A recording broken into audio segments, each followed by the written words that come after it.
Vậy trời trời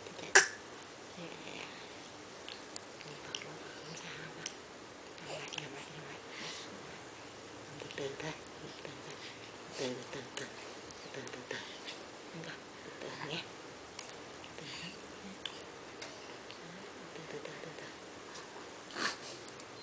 giận không có ngặt nữa.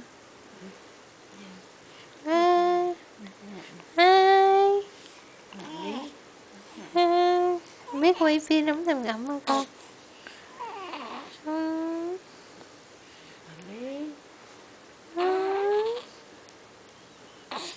làm ị ra bây giờ được rồi đó. Ơi ai mà như con chuột vậy?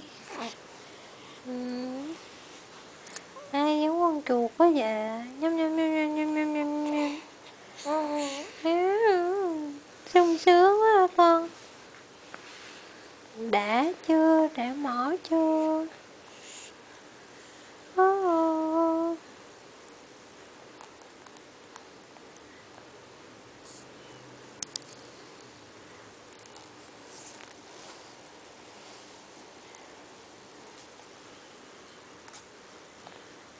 ngoại móc mũi ghê quá. Quay lên tung lên mạng cảnh rồi móc cái mũi.